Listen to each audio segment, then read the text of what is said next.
Welcome to our faith moment this week. As you can see, I'm out in the garden again. The weather is so beautiful.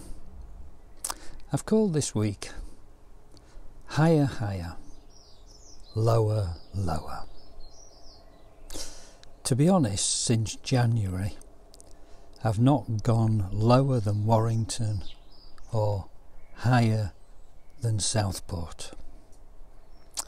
Yet, this weekend, my daughter invited me to go along with her and the grandchildren to climb Langdale Pike up in the Lake District. Higher, higher. From the car park, I looked up through those beautiful hills and thought, how fit am I to actually climb? Seems to have been so long, about a year, and there's so many steps to go up. It just made me think of the word higher, really. There's a couple of psalms. Actually, the word higher doesn't appear that much in the Bible. Psalm 61. From the end of the earth I call to you, when my heart is faint. Lead me to the rock that is higher than I, for you are my refuge, my strong tower. Well, most of the rocks, most of the crags, most of the pikes are that much higher than me. Higher, higher. You'll remember that catchy song. Cast your burden onto Jesus, for he cares for you. Higher, higher, higher, higher, higher.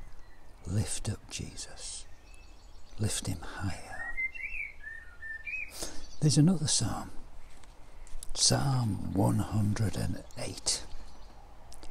I'll give thanks to you, O Lord, among the peoples, and I will sing praises to you among the nations, for your steadfast love is higher than the heavens, and your faithfulness reaches to the clouds.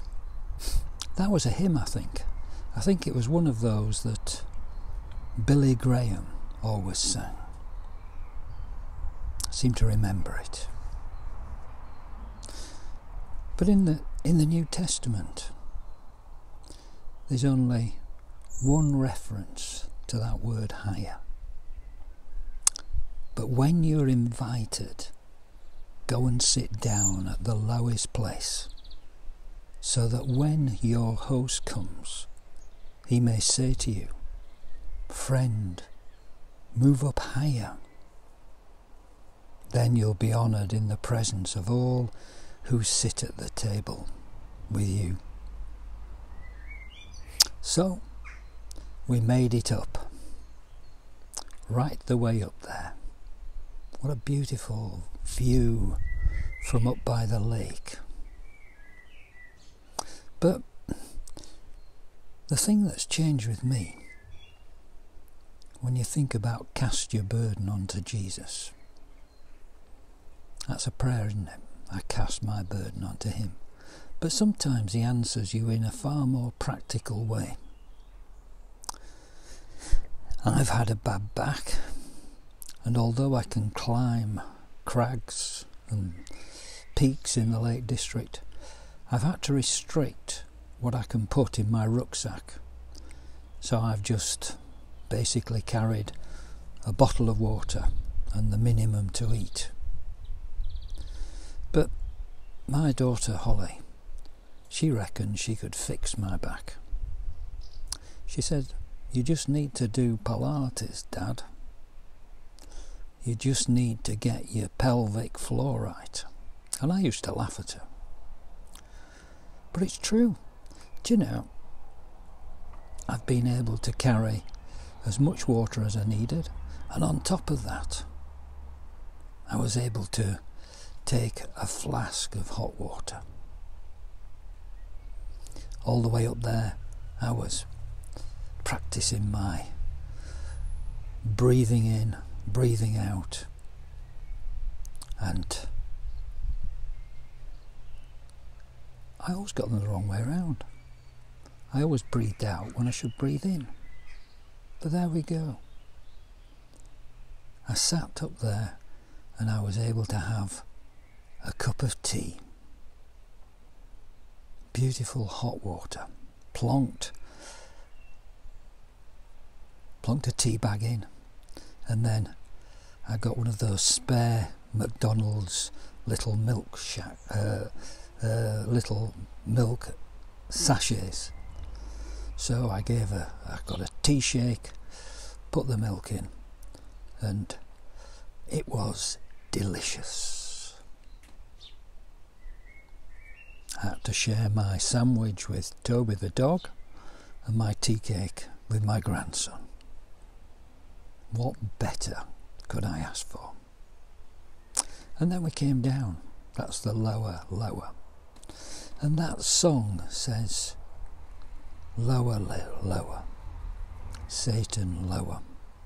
I've never been too happy singing that, because you don't really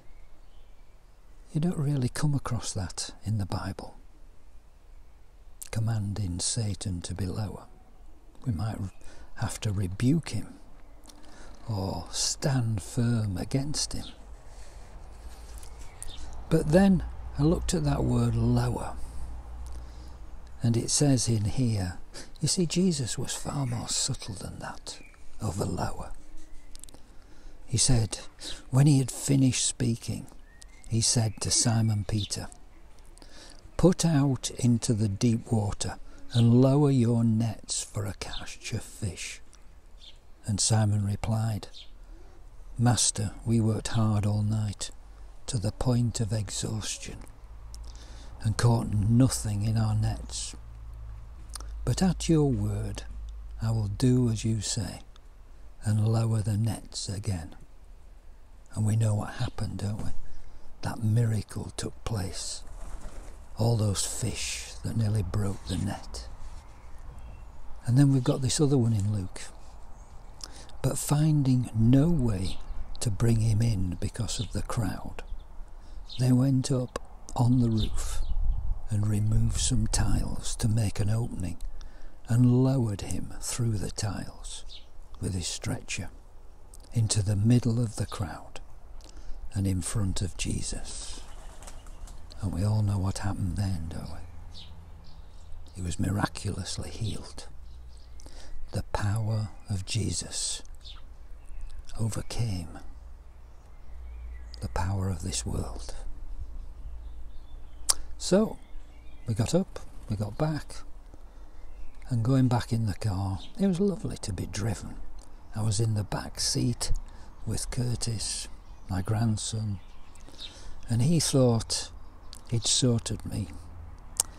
He got a whole tub of Pringles, he thought to himself.